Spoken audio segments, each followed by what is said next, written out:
And you're welcome. It's time for the dailies. You might be picking up one or two of these, and we're going to be telling you, intimating you with what the headlines that you might be meeting will be. Of course, I have Mary here with me. Thank you very much for joining, Mary. Thank you very much for having me. Grand. So, we're going to start from the Guardian newspaper this morning, and we have a very interesting chart here.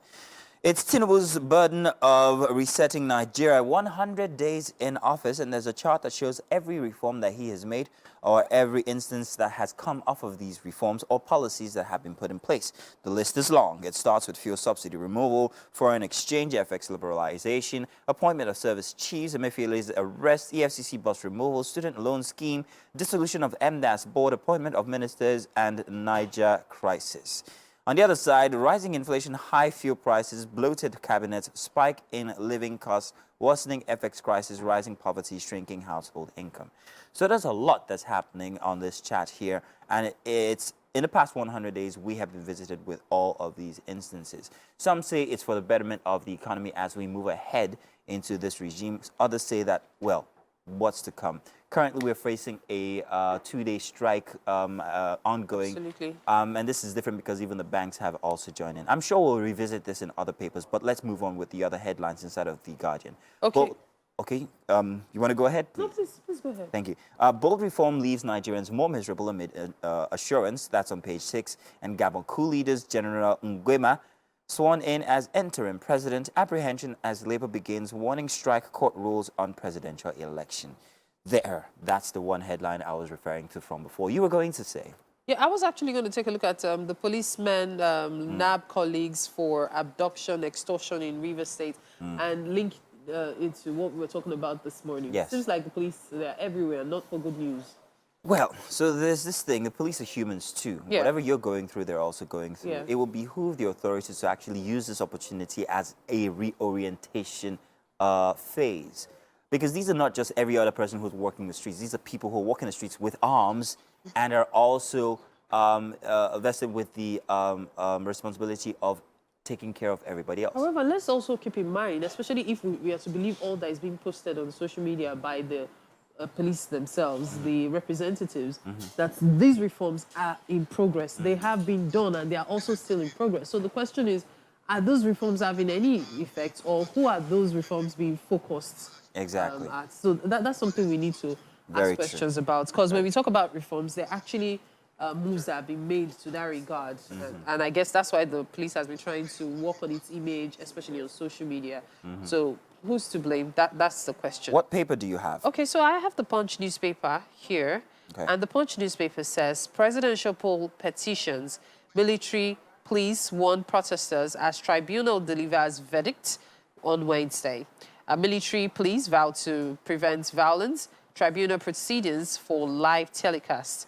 Court orders workers to stay away. PDP LP confident, APC promises to obey ruling. Down here we see 40 years after Buhari's suspension, Lagos Light Rail begins operations. Foreign investors repatriated $5 billion dividend, and that's coming from the CBN. 4 suspects arrested for torturing trainee internet fraudsters. Over 1,000 lawmakers appointees get diplomatic passports. And up here, we see subsidy pains. Labour vows to ground economy begins strike. As you said, this was going to feature a lot in the news this morning. Maritime bank workers, CSOs plan rally.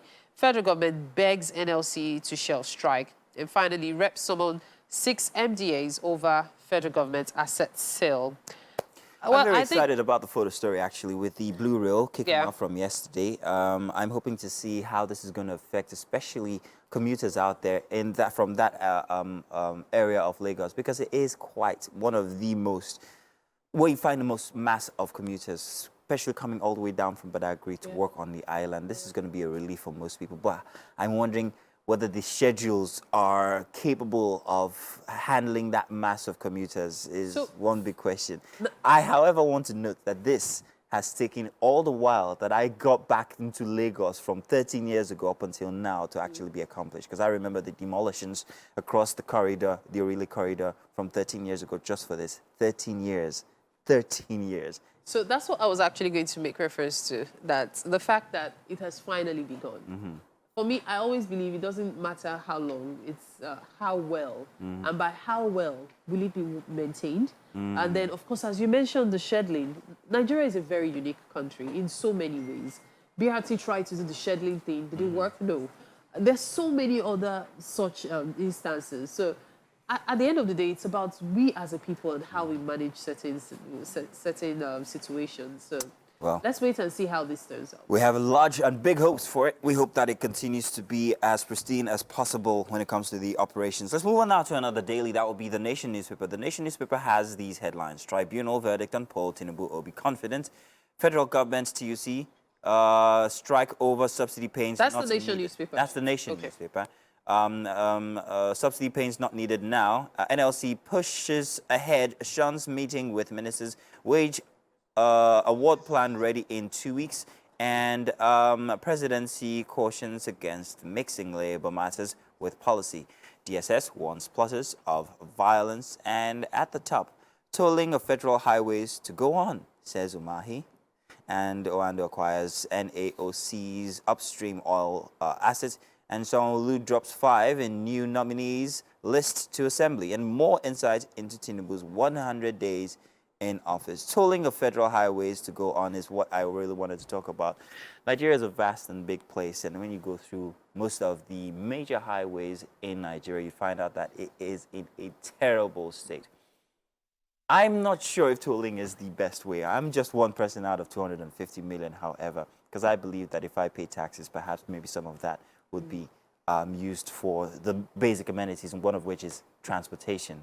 If I can get from one place to the other, that solves a whole lot. If you can't get me there in facilities that have or amenities that have been made possible, let me be able to get there under my own steam. So the thing is, tolling is not pay to go from one place to another. It's not new. Tolling is not. In fact, we have toll gate here. There's a reason it's called toll gate.